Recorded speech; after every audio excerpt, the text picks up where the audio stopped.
युवक शिव कुमार से मुनि शिव बन गए। 30 वर्ष की उम्र यौवन वर्ष की उम्र, वह उम्र एक ऐसी परिपक्व उम्र होती है जहां पर बचपना नहीं रहता, बचपने की क्लास पूरी हो जाती है और यौवन की वक्त पद टहनी आती है, यौवन की वो पद क्यारी आती है जहां पर सही क्या है गलत क्या है निर्णय लेने की बारी होती है। और जो ऐसा निर्णय ले लेता है वह तो वास्तव में धन्य धन्य धन्य हो जाता है। ऐसा ही निर्णय आचार्य श्री ने संयम के समय ले लिया वास्तव में। और हमारा श्रवण संघ इतना गौरवान्वित है, हमारा श्रवण संघ, श्रवण समुदाय, यहाँ तक कि स्थानकवासी श्रवण समुदाय, चाहे वो साधु मार्गी हो, चाहे तेराबंदी हो, चाहे कोई भी हो, सबसे पहले श्रवण समुदाय के अंदर किसी ने डिग्री प्राप्त की या डॉक्टर की उपाधि प्राप्त करके संयम लिया है तो सबसे पहले आचार्य श्री मुनि जी आना चाहिए। इतने पढ़े लिखे और उस ज्ञान का साथ उन्होंने विरति में निकाला, उस ज्ञान का साथ उन्होंने ध्यान में निकाला। क्योंकि से साक्षी पद्मम नाम तवो दया, पहले ज्ञान को प्राप्त करो, फिर उसके बाद में दया और क्रिया होती है। ज्ञान नहीं है तो हम दया नहीं कर सकते, ज्ञान नहीं है तो क्रिया नहीं होगी, ज्ञान नहीं है तो ध्यान नहीं होगा। इसीलिए उन्होंने सांसारिक ज्ञान के साथ, व्यावहारिक ज्ञान के साथ आध्यात्मिक ज्ञान को प्राप्त करते हुए गुरु के चरणों में रह करके विनय और विवेक के साथ में अपने जीवन को सुंदर बनाते हुए उन्होंने इस जीवन को वास्तव में ऐसा निखारा जिसकी बदौलत आज हम उनको आचार्य के रूप में देख रहे हैं। व्यक्ति इस धराधाम पर करोड़ों अरबों व्यक्ति जन्म लेते हैं, उनमें से लाखों व्यक्ति समझदार होते हैं, लाखों व्यक्तियों में से कोई 1000 व्यक्ति सुज्ञ होंगे, 1000 व्यक्तियों में से शतक 100 व्यक्ति श्रावक व्रत को स्वीकार करने वाले होंगे और 100 में से कोई 10 ऐसे होंगे जो संयम धर्म को, उसमें से अगर 10 में से अपना नंबर लग जाए, अगर 10 है और 10 में से आज अगर कोई लॉटरी का यहाँ पर आपको लॉटरी का कोई ऐसा अवसर मिल जाए कि 10 व्यक्तियों में से किसी एक को लॉटरी खुलने वाली है, जब तक नहीं खुलती है तब तक 10 ही क्या करते हैं, अपने अपने भाग्य को सराहते हैं, मेरा नंबर भी लग सकता है, मेरा नंबर भी लग सकता है। और उसमें से अगर किसी एक का नंबर लगा, बोलो कितना भाग्यशाली हो, कितना सौभाग्यशाली हो। बहुत कम विरले व्यक्ति होते हैं जो ऐसे मार्ग का चयन करते हैं और ऐसे मार्ग की ओर अपने कदम बढ़ाते हैं। उन्होंने उस ज्ञान के माध्यम से सम्यक दर्शन, ज्ञान, चारित्राणि मोक्ष मार्ग, सम्यक ज्ञान से सम्यक दर्शन को प्राप्त किया और चारित्र को स्वीकार किया। इसके साथ में ऐसे मोक्ष मार्ग की ओर कदम बढ़ाते हुए सन 13 मई 1987 जब पूना सम्मेलन हुआ था, उस पूना सम्मेलन के अंदर पूज्य आचार्य प्रभु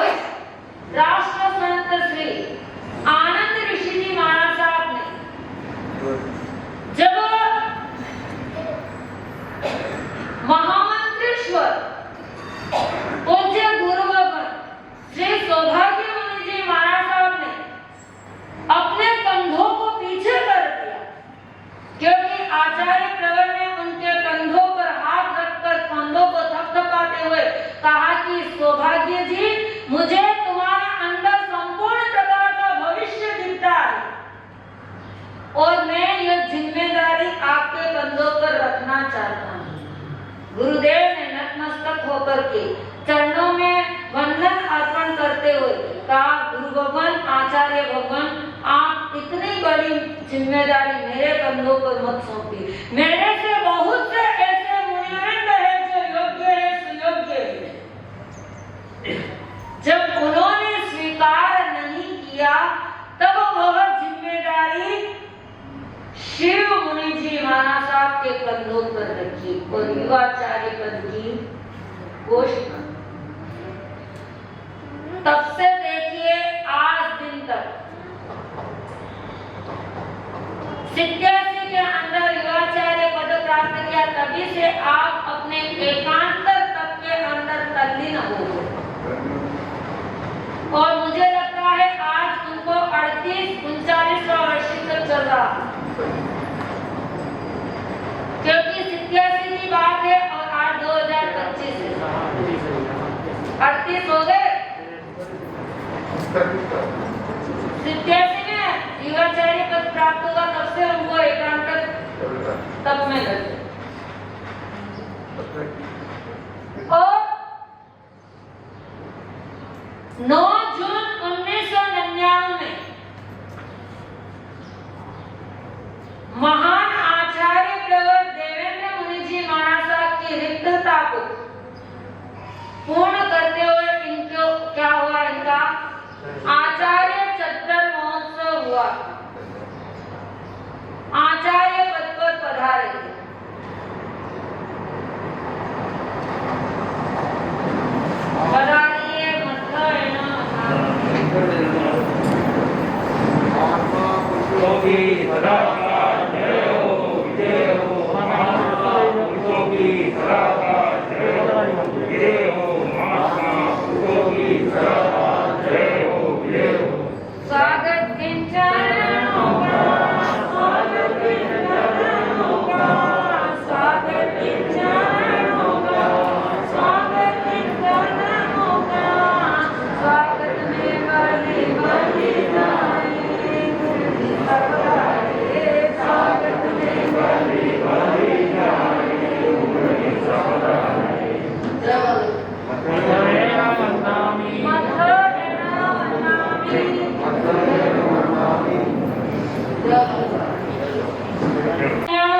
आचार्य पद ग्रहण किया और तब से लेकर के आज हमारे समक्ष आचार्य पद की शोभा बढ़ा रहे, तीसरे पद की शोभा बढ़ा रहे हैं।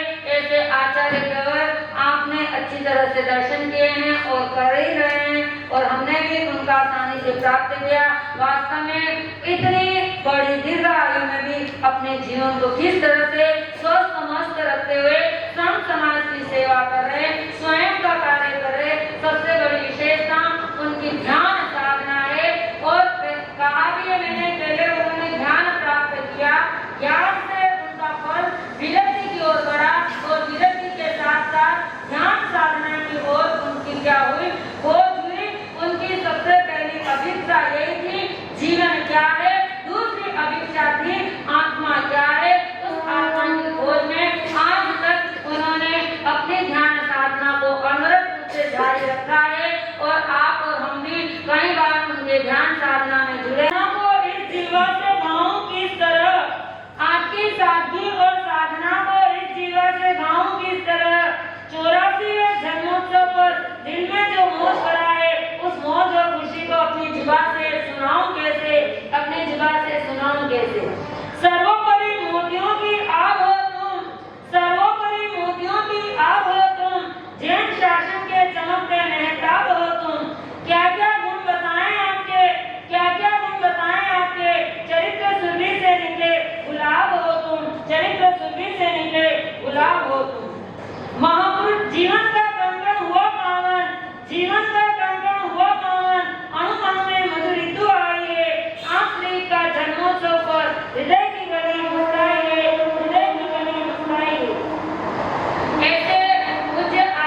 उस महान अरिहंत परमात्मा का उपकार है। नमो अरिहंताणं। अरिहंत परमात्मा को मैं नमस्कार करती हूँ। जो अरिहंत परमात्मा आज महावीर क्षेत्र में विराजमान है, उन समस्त अरिहंत परमात्मा को वंदन करती हूँ। नमो सिद्धाणं। ऐसे सिद्ध परमात्मा जो अनंत सिद्ध हो गए हैं, जो हमारे इस 45 लाख योजन का जो 2.5 द्वीप है, उस 45 लाख योजन के ऊपर बराबर जो सिद्ध शिला 45 लाख योजन की बनी हुई है, उसी सिद्ध शिला पर अनंत सिद्ध परमात्मा अपना स्थान करके विराजमान है, जहाँ पर किसी प्रकार का राग नहीं, द्वेष नहीं, मोह नहीं, माया नहीं, जहाँ पर क्लेश नहीं, किसी भी प्रकार से अशांति नहीं, रोग नहीं, शोक नहीं, दुख नहीं, दारिद्र्य नहीं, भूख नहीं, तृषा नहीं, जो ज्योत में ज्योत विराजमान है, ऐसे अटल अवमानना के प्ररूप जिसने अपने शरीर की 3/4 भाग से जहाँ पर ज्योति में ज्योति दंडवत जो विराजमान है, ऐसे सिद्ध परमात्मा को सप्रस्थों के पाठ से, नमोधनों के पाठ से मैं वंदना करती हूँ। ऐसे सिद्ध परमात्मा मेरी भावपूर्वक वंदना को स्वीकार करें। नमो आयर्याण। तीसरा पद आचार्य भगवंत, जो हमारे जिन नहीं है पर जिन स्वरूप है, केवली नहीं है पर केवली स्वरूप है, जो अरिहंत नहीं है, अरिहंत के समान है, अरिहंत का हमारे ऊपर क्या करते हैं, अरिहंत का जो वरदान प्राप्त कराते हैं, अरिहंत का जो मार्ग दिखाते हैं, ऐसे आचार्य परमात्मा को वंदन नमस्कार करते हैं, आचार्य श्री के चरणों में नमस्कार करते हैं। जो था नमो उपाध्याय। उपाध्याय भगवंतों को नमस्कार करती हूँ, जिन्होंने ज्ञान सिखा करके, ज्ञान का दान दे करके हमारे जीवन को धन्य बनाया है, हमारे जीवन को धन्य बना रहे हैं। यहाँ पर भी वो केवली नहीं है पर केवली के समान कहलाते हैं, जिन नहीं है पर जिन के समान कहलाते हैं। इस धरती पर जैसे ही बरसात होती है, यह धरती हरियाली की तरह छा जाती है, उसी तरह इस आत्मा में भी जब ज्ञान की वर्षा होती है, और यह ज्ञान की वर्षा उपाध्याय जी करते, स्वयं पढ़ते हैं, दूसरों को पढ़ाते हैं। इसी ज्ञान से हमारी आत्मा में भी हरियाली छा जाती है, आनंद की अनुभूति होती है, प्रसन्नता खिलती है। जब तक जीवन में ज्ञान नहीं होता, तब तक विवेक नहीं हो सकता है। तो ऐसे विवेक चक्षु को खोलने वाले ज्ञानदाता उपाध्याय श्री को हम करते हैं वंदन नमस्कार। फिर आते हैं नमो लोके सबको साहुणम्। ऐसे जिन शासन के महान रत्न साधु भगवंतों को नमस्कार करते हैं, जो हमारे समस्त अरिहंत सिद्ध परमात्मा देव और आचार्य उपाध्याय आदि के क्या है, पोस्टमैन बन करके जगह जगह पर धर्म की प्रभावना करते हैं, जिन शासन की प्रभावना करते हैं, जो अज्ञ है उनको सुज्ञ बनाते हैं,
करता हूँ, आप मुझे माफ करें, आपके बिना मेरा कार्य चलता नहीं। अगर मेरे आवश्यकता होती है तो मैं आपका उपयोग करता हूँ।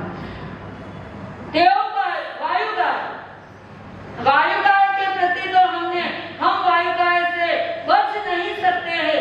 चाहे किसी भी तरह से हवा हो, पंखे की हो, बिजली की हो, ताली की हो, किसी भी प्रकार के पत्र की हो, पल्लू की हो, किसी भी प्रकार की हवा हो। और आजकल ऐसी की ऐसी हवा चल रही है।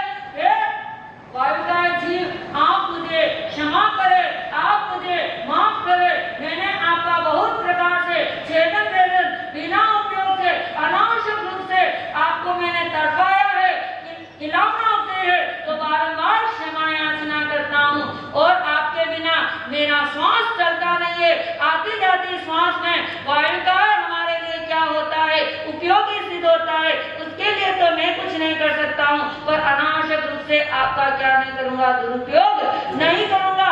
किया हो तो बारंबार क्षमा याचना और आपका मैं अहोभावपूर्ण कृतज्ञता ज्ञापित करता हूँ। वनस्पति का 84 लाख जीव योनि के अंदर 24 लाख वनस्पति का जीव है, 10 लाख प्रत्येक वनस्पति और 14 लाख साधारण वनस्पति। मैंने अनावश्यक रूप से आपका छेदन भेदन किया है। मैंने किसी भी प्रकार से आपकी मर्यादा न रखी हो, सबको भयभीत किया हो, तो मैं बारंबार क्षमा याचना करता हूँ। आज मैं निश्चित रूप से इस निश्चय की ओर बढ़ूंगा, इस संकल्प की ओर बढ़ूंगा कि आज के दिन मैं आपका जितना उपयोग करता हूँ, जो मेरे खाने में आता है उसका मैं नामांकन करके, उनका मैं मर्यादित करके, त्याग करके बाकी जीवों को अभयदान देने की कोशिश करूंगा। अगर हम इतना करते हैं तो 24 लाख वनस्पति का जीवों को क्या मिलता है, अभयदान मिलता है। उनके प्रति भी कृतज्ञता ज्ञापित करता हूँ, अहोभाव करता हूँ। बेंद्रिय जीव, तेंद्रिय जीव, चरंद्रिय जीव, इन सभी जीवों को मैंने अनावश्यक रूप से, आवश्यक रूप से खिलाना उपचारी हो तो बारंबार उनको छेदा हो, भेदा हो, संगठन किया हो तो बारंबार क्षमा याचना करता हूँ। पशु योनि के अंदर तीर्थ में भी मैंने अनावश्यक किसी भी प्रकार से किसी भी पशु को मारा हो, पीटा हो, अनावश्यक रूप से उनकी शक्ति से भी अधिक भार भरा हो, उनको दाना पानी न दिया हो, किसी भी प्रकार से, चाहे इस भाव में हो, पूर्व भाव में हो, किसी भी भाव में अगर मैंने उनके प्रति कोई खिलाना उपचारी हो तो बारंबार क्षमा याचना करता हूँ। भेद विरोध की घाट रखी हो तो आज तुमसे बारंबार मैत्री भाव रखता हूँ, क्षमा याचना करता हूँ, कारुण्य भाव रखता हूँ। चाहे देव योनि के अंदर भी, चाहे मनुष्य योनि के अंदर और चाहे नरक के अंदर, मैंने अपने इस जीव से, इस भाव से, पूर्व भाव से, किसी भी भाव से, इस जीव ने असंख्यात संख्यात अनंत भावों में जितनी बार जन्म मरण किए, उन सारे जन्म मरण के साथ इस जीव ने किसी भी जीव के साथ कोई भी खिलाना उपचारी हो, किसी के साथ वैर विरोध किया हो, किसी के साथ दुर्भावना रखी हो, माया किया हो, कपट किया हो, छल किया हो, क्रोध किया हो, क्रोध के वश में हो, लोभ के वश में हो, किसी भी प्रकार से किसी भी जीव को खिलाना उपचारी हो तो बारंबार क्षमा याचना करता हूँ, बारंबार क्षमा याचना करता हूँ। सभी जीवों से क्षमा भाव रखते हुए 84 लाख जीव योनि से बारंबार क्षमा कामना करता हूँ। पूर्व में मैंने ऐसे कृत्य कार्य किए हो, जो घृणित कार्य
आपके समक्ष किया है, तो एक बार बोलेंगे ओ।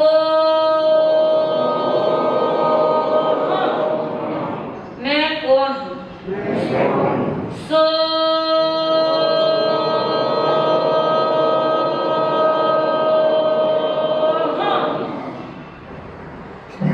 मैं एक आत्मा हूँ, अविनाशी हूँ, अजर अमर हूँ। शरीर के साथ मेरा कोई रिश्ता नहीं है। यह शरीर तो जब तक जन्म मरण करेगा तब तक यह आत्मा उसके साथ बंधी रहती है। जिस दिन इस शरीर ने अपना कार्य छोड़ दिया, आत्मा अपने गंतव्य स्थान पर पहुंच जाएगी, तब यह अशरीर बन जाएगी, अजन्मा बन जाएगी, शाश्वत सुखों को प्राप्त करेगी। ऐसी सुभाव के साथ जय गुरुदेव, जय गुरुदेव। बोलिए आचार्य भगवान श्री शिव गुरुदेव महाराज की जय।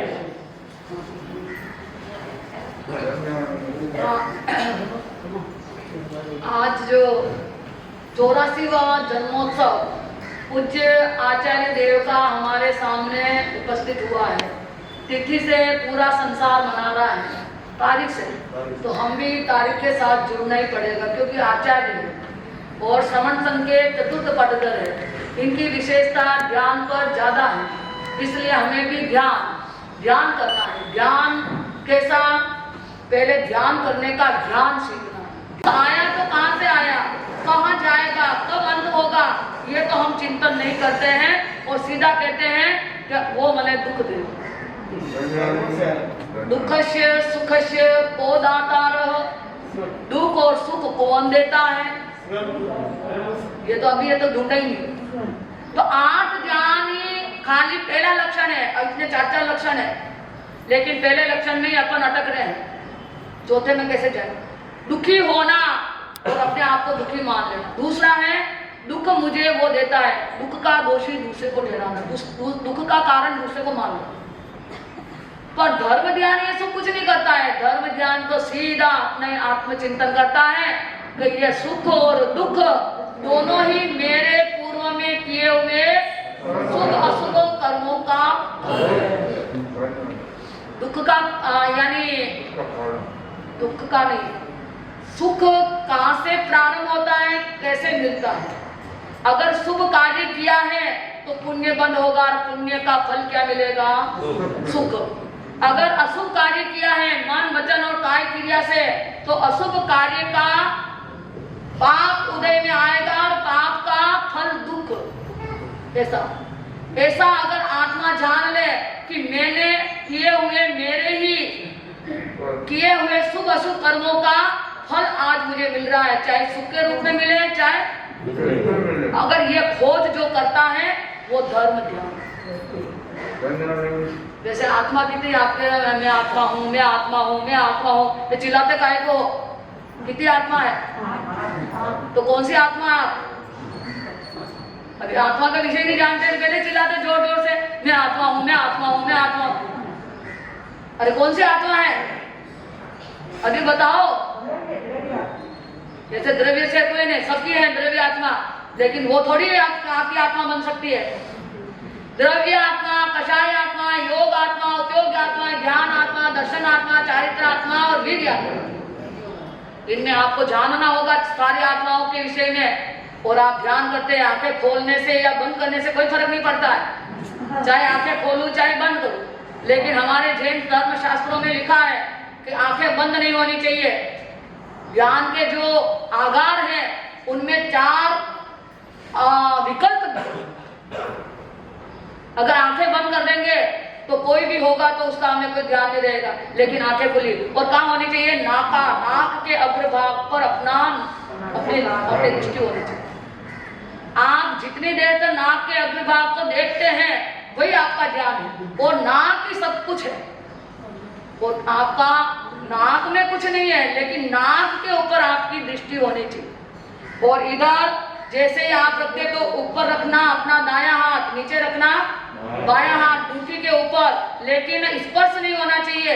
न तो इधर अड़ना है, न ड्यूटी के अड़ना है, न पेट के अड़ना है और न हाथ के, सब अलग। और ये सोचना कि मैं नहीं, मैं अलग हूँ और मेरा वह अस्तित्व अलग है। शरीर अलग है और आत्मा। अब कौन सी आत्मा का चिंतन करना? मैं ज्ञानात्मा हूं, मैं ज्ञान की आत्मा हूं। ज्ञानात्मा, ज्ञान सब में है, चाहे वो छोटा है, चाहे वो स्थावर है, चाहे निबोध है और चाहे सिद्ध है, सब में क्या है? एक ज्ञान का अस्तित्व। जैसे सूर्य है, अभी अभी भले ही सूर्य के सामने बादल आ गए हैं, पूरा अंधेरा हो गया है, तब भी आपको बोलना पड़ेगा कि आज दिन है। भले अंधेरा है तो भी आपको क्या कहना पड़ेगा? दिन है, रात। तो उसी तरह से हमारी आत्मा के आड़ में अगर कोई भी मिथ्यात्व अज्ञान आ गया है, फिर भी आत्मा का शुद्ध चैतन्य रूप तो है, मानना पड़ेगा। इसलिए आत्मा का शुद्ध चैतन्य रूप ज्ञान है, और वो ज्ञान चाहे अज्ञान के रूप में हो, चाहे वो सम्यक ज्ञान के रूप में हो, सब में है ज्ञान तत्व, सब में। जिनके मिथ्यात्व के नीचे दबा हुआ है ज्ञान, वो मिथ्यात्वी है, वो अज्ञानी है। लेकिन जो एकदम स्वच्छ स्फटिक सूर्य के समान तेजस्वी बनकर के निकलता है, वो क्या है? सम्यक ज्ञान। तो आप साधना करते करते आपको लगता है कि यही सत्य है, वह सत्य नहीं है, मुझे ऐसा ही करना है, ऐसा अगर आप खोज कर लेते हैं कि यह सत्य है और मुझे सत्य के साथ ही क्या करना है? चलना है, सत्य का साथ देना है, अन्यथा मुझे कोई बात बिगाड़ना नहीं है। इस तरह से आप निश्चय को प्राप्त हो जाते हैं, तो आपका धर्म ज्ञान। धर्म ज्ञान क्या है? अपनी खोज को, कि मैं जो भी आज सामने देख रहा हूँ, सुख हो चाहे दुख हो, अच्छा हो या बुरा हो, ये सब मेरे द्वारा किए हुए सुख अशुभ कर्मों का फल है, ऐसा अगर अपन समझ लेते हैं तो धर्म ज्ञान। उसका चिंतन करना, बातों का चिंतन तो करते हैं, लेकिन कुछ क्षण उसका चिंतन करना है। और अनादि से आज तक मैं कितने जन्म मरण कर रहा हूँ, कहाँ पर जन्म मरण किया, कौन कौन से कुल में आया, कौन कौन सी योनि में आया, कौन कौन से मुझे काम करने पड़े, कौन कौन से पापारम करने पड़े, उसका चिंतन और खोज करना, ये धर्म ज्ञान। ये तो बहुत लंबा है इशू, इसको करते करते थक जाओगे तो भी वो प्राप्त नहीं होगा जिसकी आप कामना। तो आज ज्ञान का विषय आ गया, इसलिए आर्त ज्ञान दुखी होना, रौद्र ज्ञान दुख का दोषी दूसरे को मानना, और धर्म ज्ञान स्वयं किए हुए कर्मों का शुभ अशुभ फल का यही सुख दुख है, ऐसा मानो। शुक्ल ज्ञान क्या है? बहुत ऊंची अवस्था है, बहुत ऊपर की। और शुक्ल ज्ञान बहुत ऊंची अवस्था है, सुख दुख भी उसको अनुभव न हो। सुख दुख से ऊपर उठ करके जो जीता है वह शुक्ल ज्ञानी है। बोला आज कितने ज्ञान हैं? आज के समय में ज्ञान कितने हैं? आज के दिन में 3 ज्ञान है। शुक्ल ज्ञान तो जम्बू स्वामी मोक्ष में गए, विच्छेद गया, समाप्त हो गया, है ही नहीं। और आप रोज बोलते हैं कौशल में, ज्ञान में 8 ज्ञान, रोज ज्ञान, ध्यान हो, धर्म ज्ञान, शुक्ल ज्ञान, है ही नहीं, तो आगे ज्ञान बोलने नहीं चाहिए। लेकिन आप तो कुछ का कुछ बोलते रहते, रूढ़िवादी है, जानना नहीं, समझना नहीं, खोज नहीं करना, कोई बात स्वीकार नहीं करना, और मर्जी आया जो वो बोल रहे हैं, वो ऐसा कर रहे हैं, वो ऐसा, वो चाहे कुछ भी करे, आप क्या कर रहे हैं? आपको समझ के करना। तो इस तरह से आज 3 ज्ञान है, 2 ध्यान, आर्त और रौद्र, ये 2 ध्यान तो करने ही पड़ते हैं, और वक्त स्वतः हो जाते हैं। करने का ज्ञान एक खाली धर्म ज्ञान, जो स्वयं की खोज, स्वयं की पहचान, स्वयं को जानने के लिए प्रेरित करना, यह हमारा धर्म ज्ञान है। धर्म ज्ञान तो हमें तो करना तो एक ही है, एक तो होता ही नहीं, 4 2 तो होते ही रहते हैं। इनको तो हम इनसे तो दूर हो ही नहीं सकते हैं। जब धर्म ध्यान करेंगे तो 8 ज्ञान, 2 ध्यान छिपके पड़ जाए। ऐसी खोज करेंगे, हम अपने स्वयं की खोज करेंगे, स्वयं को जानेंगे, पहचानेंगे, और पूर्व में जितने जन्म लिए उसके साथ मेरा कैसा कर्म बंधन हुआ, कठोर कर्म बंधन हुआ, कौन मेरे शत्रु हैं, कौन मेरे मित्र हैं, उन सब के लिए खोज करना, उनको जानना, उनको देखना, उनसे क्षमा याचना करना, ये ध्यान का विषय है। ये धर्म ज्ञान करता है, और शुक्ल ज्ञान तो हम कर ही नहीं सकते। शुक्ल ध्यान हम कर नहीं सकते, 8 ध्यान रौद्र ध्यान तो होता ही रहता है, करना ही नहीं पड़ता है, और शुक्ल ध्यान हम कर ही नहीं सकते। अब वह क्या है? 8 ध्यान रोना, रौद्र ध्यान रुलाना, दूसरा लक्षण। 8 ध्यान रोना, रौद्र ध्यान रुलाना। अरे थारे कारण तो मैं दुखी हूँ, वो भी रोवे तभी रो, ऐसा सोचता है। अगर आपकी मनसा ऐसी है कि वो दुख देता है, तू दुख देता है, तो तू तो रो ही रहा है, उसको भी बेचारा को रुला। तो 8 ध्यान खाली रोना, रौद्र ध्यान रुलाना, और धर्म ध्यान रोते हुए, धर्म ध्यान स्वयं को जानना, धर्म ध्यान रोते हुए के आंसू पहुंचना। जो रो रहा है उसके लिए कहो, भाई क्यों रोता है, मैं हूं ना। तभी तो कहो, किसी को तो भी कहो, उठ करके एक आदमी तो बोलो कि भाई दुखी क्यों है, परेशान क्यों है, मैं हूं ना। वह नहीं रहा तो यह भी नहीं रहेगा। बोलो वह क्या? इसके पहले जो सुख के क्षण थे, कुछ समय आपको सुख के क्षण थे, वो नहीं रहे, तो अब दुख के क्षण भी रहने वाले हैं। ऐसा चिंतन करो, ये धर्म ध्यान। यानी वह नहीं रहा तो यह भी नहीं रहेगा। और आप अपने आप को गणित लगा लो, आप हिसाब लगा लो, सुख के क्षण ज्यादा आपको मिल रहे हैं कि दुख के क्षण? हिसाब लगाओ, दुख के मिल रहे। पूरे दिन में दुख के समय, दुख का समय ज्यादा रहता है कि सुख का? इतने सुख के क्षणों में रहते हुए भी थोड़ा सा दुख आता है, विचलित हो जाता।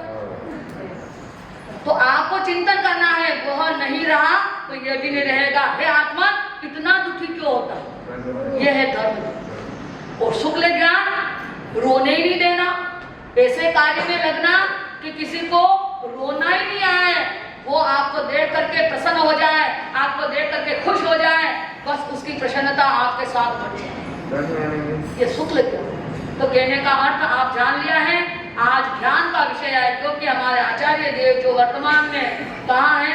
सूरत में विराजमान है, ध्यान केंद्र उनका खुला हुआ है। तो ध्यान का विषय हमको ध्यान लगाना है कि भाई 8 ध्यान क्या है, रौद्र ध्यान क्या है, धर्म ध्यान क्या है, शुक्ल ध्यान क्या है।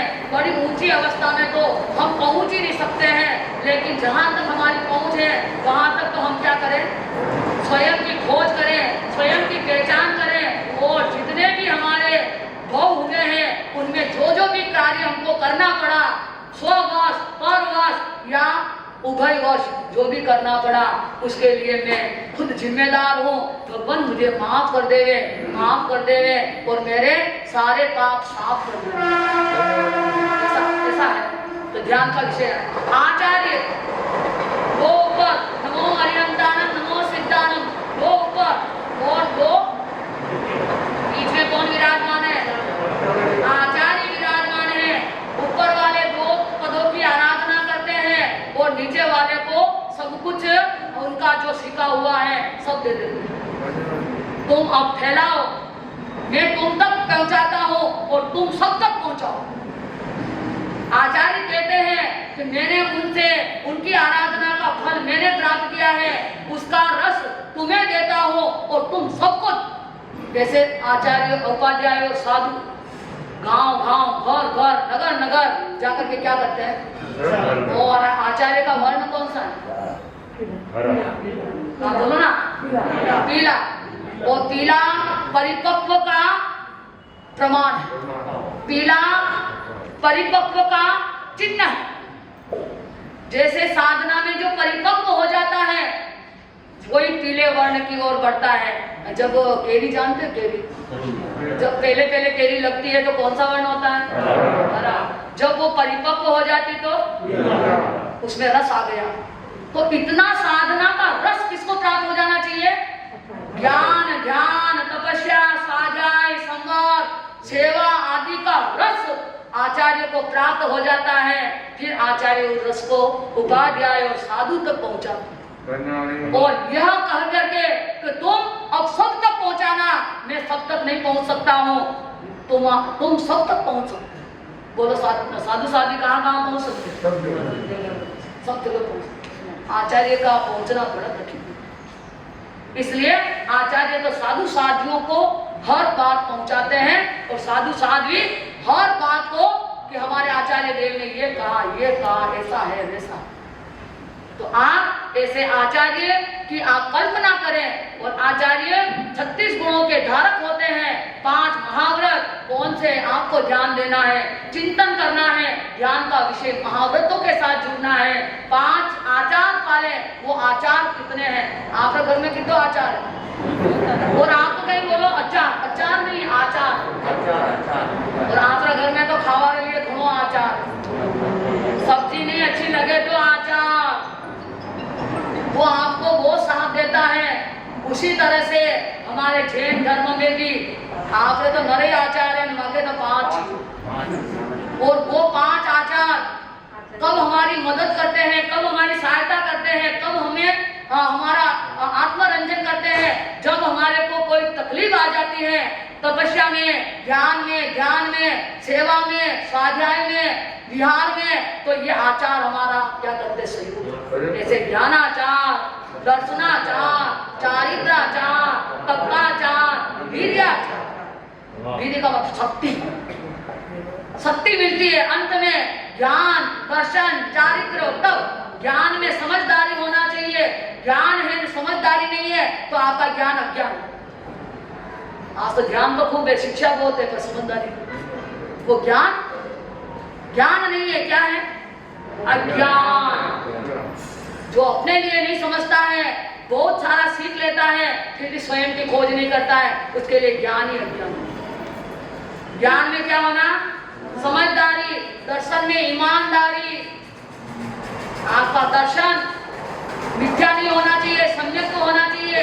सबको बराबर समान दिखाई देना चाहिए कि मेरे लिए सब समान है, मुझे वह भी अच्छा दिख रहा है, ये भी अच्छा दिख रहा है। वो ये अनेक प्रकार के चश्मे में लगाना छोड़ दो, अनेक रूप करना छोड़ दो।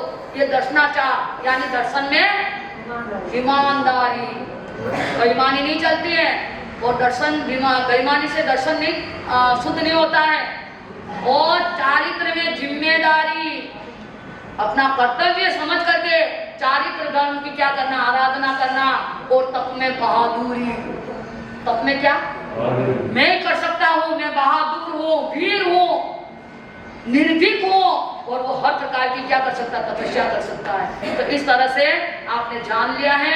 ज्ञान को, ध्यान को समझ करके स्वयं की खोज में जो लगता है वो धर्म ज्ञानी आत्मा का गुणों को जानता है, ज्ञान रूपी गुण को जानता है। आज सूर्य में से प्रकाश और ऊर्जा को अलग कर दें तो बोलो सूर्य किसको कहते? कभी भी किसी भी अवस्था में, चाहे उसके आड़ में राहु भी आ जाए, सूर्य को कौन छिपाता है? कौन सा ग्रह लगता है सूर्य को? याद नहीं। हाँ तो कौन है? ये बोलो तो सही। सूर्य को राहु भी लग जाता है, ग्रहण भी हो जाता है, लेकिन वो उसकी शक्ति, उसकी ऊर्जा, उसका प्रकाश वो कभी मिटा नहीं सकते हैं। अगले क्षण वापिस वो वैसा का वैसा उदय में आ जाए। ऐसा तो सूर्य के गुणों को हम नष्ट नहीं कर सकते हैं। सूर्य का गुण प्रकाश और ऊर्जा है तो वो कभी अलग। पानी का गुण शीतलता है, पानी से कभी अलग नहीं हो सकती है। धरती का गुण धारण करने का है, ये धरती कभी किसी को ऐसा फेंक नहीं सकती है। आपको उठा करके वहां से वहां नहीं फेंकती, आपको धारण करके। सब में कोई कोई गुण है, सब में गुण है। अग्नि का गुण उष्णता है जो आपको क्या देता? ऊर्जा, यानी अग्नि दे करके आपका भोजन पकाता है। अब इसका अपव्यय करते हैं, अनावश्यक करते हैं। कहीं लाइटें जल रही तो जल रही है, कहीं गैस जल रहा है तो जल रहा है। हमारा क्या है? शंका जाएगा, लेकिन शंका जाए तो संग कर दे, लेकिन कर्म बंदी तो वो संग थोड़ी जिम्मेदार है। पानी जा रहा है तो क्या? लापरवाह। पर आपको अगर समझदारी है, ज्ञान है और पानी जा ही भी रहा है, टूटी खुली है, तो आप क्या करो उसको? और जहाँ पर भी, चाहे होटल भी हो, चाहे कहीं पर भी जाओ, आपको बंद करना आपका धर्म होना चाहिए। इसको बंद कर दूं, अपव्यय न हो। अग्नि का अप्रिय न हो, वनस्पति का अप्रिय न हो। आज तो यो नहीं भावे कि यो खा लो, यो नहीं भावे कि कितना अधर्म करते हैं इस प्रकृति के साथ, कितना हम खिलवाड़ करते हैं, कितना छीना झपटी करते हैं, बिना इसकी इच्छा हम खाते हैं। एक तो आम स्वयं क्या दे रहा है, फल दे रहा है, खा लो प्रेम से, वो प्यार से दे रहा है, लेकिन आप तो जबरदस्ती उन्हें फाटो फेंक के। तो ये थोड़ा सा अच्छा नहीं। तो हर के साथ में प्रसन्नता से दो दे रहा है और आप प्रसन्नता से ले रहे हैं तो प्रसन्न रहोगे। और छीना झपटी जबरदस्ती किए ना तो आप कभी खुश नहीं रह सकोगे। आपकी प्रसन्नता आपके साथ में है, आप जितने प्रसन्न होंगे उतना ही आप दुनिया को प्रसन्न कर पाएंगे। तो इस तरह से वनस्पति हो, चाहे कोई भी काय हो, कोई भी जीव हो, सबके साथ मेरा मैत्री भाव बना रहे, मेरा प्रसन्नता के भाव बना रहे, तब जाकर के हमारा इस अध्यवसाय ध्यान के क्षेत्र में हम आगे पहुंच सकते हैं। 10:30 से ऊपर हो गया है। आचार्य देव का जन्मोत्सव 84 लाख 84 का है ना, इसलिए 84 लाख हुआ। ये जो 84 लाख जीवा योनि है ना, उससे बार बार क्षमा करो। हम धन्य हैं, हम देख रहे हैं, इतनी उम्र तो शायद हमारी भी नहीं होगी। कल्पना कर सकते हो? नारी हो फोन नहीं करो, मैंने आज ही मैंने कोई झेल नहीं सके, मैंने कोई झेल इतना मत करो। मैं तो हर रोज कहती हूँ कि मेरी व्यवस्था मेवाड़ भवन में मेवाड़ संघ नहीं कर सकता है, बाकी जो आता है सबकी व्यवस्था। सामाई करे तो चोलपटा चद्दर भी दे दे, पर ले लेंगे, व्यवस्था सब है। मुपत्ति की है, चोलपटा चद्दर की ये है, प्रभावना की है, खाने पीने की है, पर मने तो जदू आयु की भूखी कई व्यवस्था नहीं। बोलो कई ये जब मेवाड़ भवन सजा हुआ मिलेगा, सारे लोग, सारे कार्यकारिणी हमारे साथ। आज आचार्य श्री का जन्म मारोगे तो नहीं आता, तो मैंने कहीं फंसा था, पर मैं देख रही हूँ आपका अपने आचार्य के प्रति भी आपकी भक्ति। जाने वाले तो वहां चले गए, आचार्य के वहां चले गए, पर नहीं आने वाले तो घर से बाहर ही नहीं निकले। तो उनके लिए आचार्य के प्रति क्या भक्ति हो सकती है, क्या वो उनके आचार्य के प्रति उनका अस्तित्व हो सकता है। इसलिए हाँ, अरे 50 गया, 100 गया, पूरी मुंबई और ये आजू बाजू वाले, आसपास वाले, लेकिन किसी को ये पता नहीं कि आचार्य देव की याद है। क्या कहें, ये सब आचार्य हमारे अध्यक्ष मंत्री की गलती है कि वो एक एक को फोन करके के कान में कहे कि आचार्य का क्या आ गया, जन्मोत्सव आया हो, पर यह गलती अगर ये सुधार नहीं सके, अतरा ने कभी किया। और मैसेज तो आपने घर पूरा ही दिया, मोबाइल ने छेक दो, मैं तो कोई जरूरत नहीं मोबाइल में हाथ लगाने की। अगर मोबाइल में आपने अपने आचार्य, अपने गुरुदेव के जो कार्यक्रम हो रहे वो आपने पहले नहीं देखे तो मोबाइल को ले नहीं हाथ। कि हमारे मेवाड़ संघ में, मेवाड़ भवन में क्या हो रहा है, हमें आज वहां पर पहुंच करके कौन से कार्य में लगना है, कौन सी सेवा में लगना, ये बात सुबह उठ करके पहले देखो, नहीं तो मोबाइल लो क्यों हाथ में, नहीं काम। पहले तो मोबाइल में सेटिंग तो नहीं चाहिए, पहले मोबाइल नहीं था तो भी जनता लोग भरे हुए रहते थे, कहना ही नहीं पड़ता था, आए रे मुझे इतना रोना पड़े, इतना बोलना पड़े, इतना बोलना पड़े, बोल बोल के थक गए। 9 साल में नहीं थकी, बदरी अटेंड सब आम लोग मासा आपको तो दुबला ही के मैं कहीं करूँ,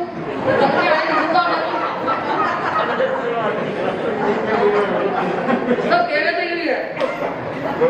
मैं तो बहुत सालों से देखा है ना, ये मेरा घर है, वो तो बनाया घर था, मुझे कोई सामान देता नहीं देता, लेकिन वहां पर सामान मुझे अच्छा मिलता। गुरुदेव की कृपा है कि चेन्नई जैसे देश में, बेंगलोर, मुंबई, क्या नाम है, हमारे मैसूर, हर जगह हम जहाँ कहीं पर भी गए ना तो हमको सम्मान में कोई कमी नहीं मिली।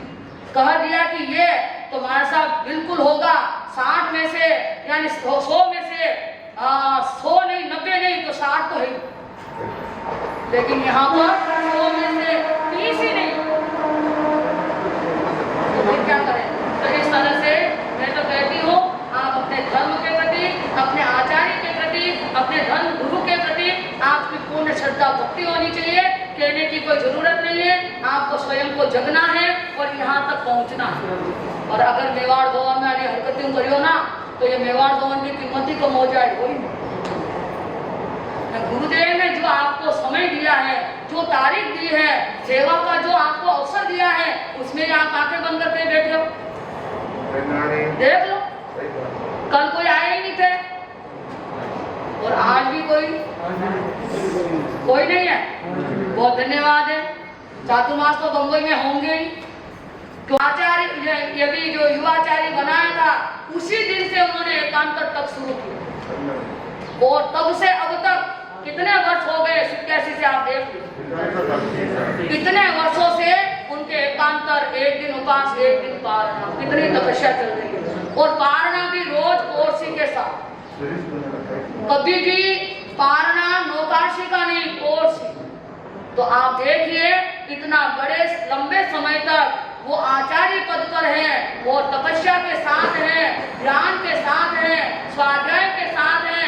हम दर्शन करें और उनके साथ उनके गुणों को प्राप्त हो जाए, बस ऐसी हमारी मंगल कामना गुरुदेव आचार्य श्री से हम मंगल कामना करते हैं। आपका शरीर स्वास्थ्य मंगलमय रहे, स्वस्थ रहे, अच्छा रहे और अनेक वर्षों तक इस श्रवण संघ के ऊपर आपका सिरताज, आपका हाथ बना रहे, वरदान आपका प्राप्त होता रहे। ऐसे हम गुरु अम्बे सौभाग्य गुरुनी माता प्रेम से हम वरदान मांगते हैं, प्रार्थना करते हैं कि आचार्य देव का वरद हस्त हमें अनेक वर्षों तक क्या होता रहे, प्राप्त होता रहे। ऐसी हमारी मंगल कामना है। भले आचार्य देव यहाँ नहीं है, हम सब वहाँ नहीं जा सकते हैं, लेकिन मंगल कामना हम उनके लिए मनोकामना तो कर ही सकते हैं। तो आप और हम सवारी सबकी क्या पहुँचे, उनके चरणों में वंदना पहुँचे और मंगल कामना हमारी बनी रहे। ऐसी मंगल कामना बोले भगवान महावीर।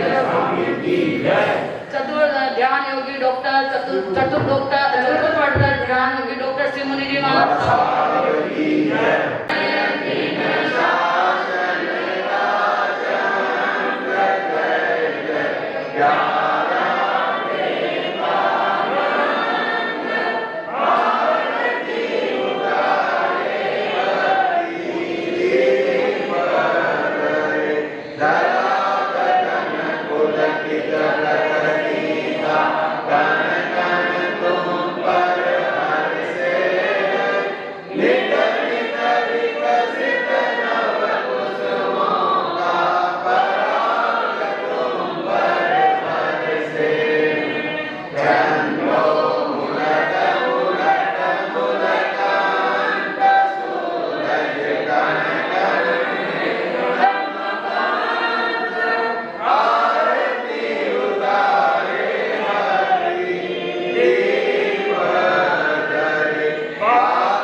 श्री गुरुदेव वेदव्यास जी अंबाला जी महाराज साहब की जय। प्रेम गुरुवे नमो नमः। जय जय गुरुवे नमो नमः। कोकिल कंठे नमो नमः। विद्याधारिणी नमो नमः। प्रेम गुरुवे नमो नमः। जय जय गुरुवे नमो नमः। कोकिल कंठे नमो नमः। विद्याधारिणी नमो नमः। विद्याधारिणी नमो नमः। राष्ट्र ज्योति राजस्थान से यानी प्रवचन भूषण गुरु माता श्री प्रेमवती जी महाराज साहब की जय। धन्य जिनवाड़ी कृतज्ञता भूमि मैया। चरण तीर्थंकर भगवान महावीर स्वामी को वंदन नमन। जय रोडजी स्वामी, जय नरसिम्हाचार्य, जय मानाचार्य, जय विनी एकलिंगाचार्य, जय मुक्ता फालेश, जय गुरु अम्बे सौभाग्य मदन कोमल, जय गुरु प्रेम गुरुराज विजय को वंदन नमन। गुरु अम्बेश दरबार में विराजित सभी धर्मप्रेमी भाइयों बहनों को मेवाड़ संघ मुंबई का सादर जय जिनेन्द्र। ज्ञान दर्शन चारित्र तप और संयम की अनवरत यात्रा की सुख साथा पूछते हुए आपके जन्मोत्सव की हार्दिक शुभकामनाएं मंगल कामनाएं प्रेषित करता है। सरल व्यक्तित्व में हमको खुदा ही नूर दिखता है।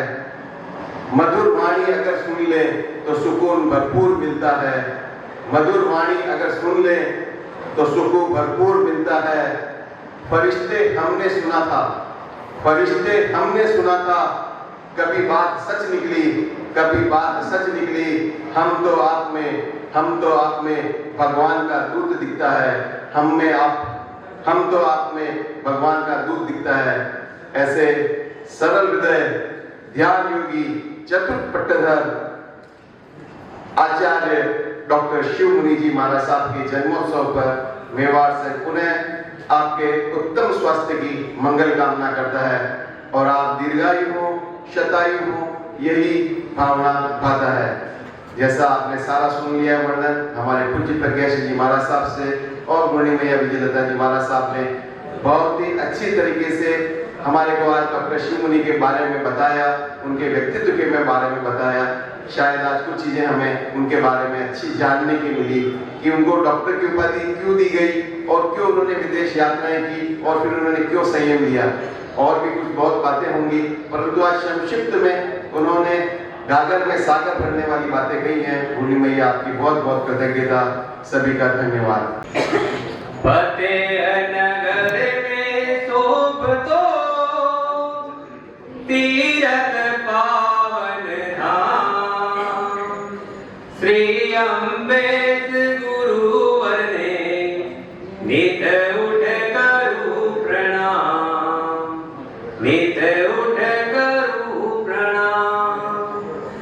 मेवाड़ भवन में विराजिया विजयलता जी ठाणाती।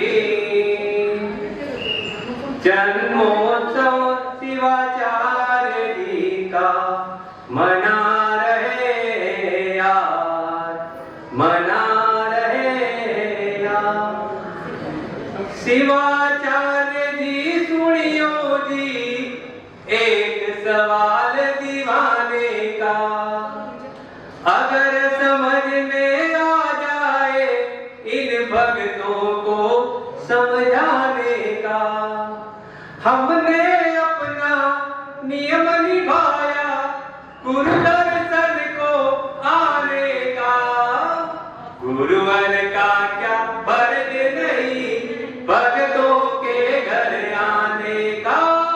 गुरुवर का क्या फर्ज नहीं भक्तों के घर आने का। जिसका घर छोटा सा हो क्या उसके घर नहीं आते। जिसका घर छोटा सा हो क्या उसके रोटी रूखी सूखी हो क्या उसके घर नहीं लाते, रोटी रूखी सूखी हो क्या उसके घर नहीं लाते। क्या मेरा हक नहीं बनता है, क्या मेरा हक नहीं बनता है तुमको घर पे बुलाने का, गुरुवर का क्या फर्ज नहीं भक्तों के घर आने का, गुरुवर का क्या फर्ज नहीं भक्तों के घर आने का। जिसका जिसका घर देखा वो तेरे क्या लगते थे, जिसका जिसका घर देखा वो क्या लगते थे। रिश्तेदारी में गुरुवर क्या वो हमसे बढ़ के थे, रिश्तेदारी में गुरुवर क्या वो इतना बता दो क्या लोगे तुम, इतना बता दो क्या लोगे तुम उनके जैसा बनाने का, गुरुवर का क्या फर्ज नहीं भक्तों के घर आने का। अरे ऐसा रास्ता ढूंढ लिया रोज मिले तो चैन आए, ऐसा रास्ता ढूंढ लिया रोज मिले तो चैन आए। अरे एक दिन मिलने तुम आओ, एक दिन मिलने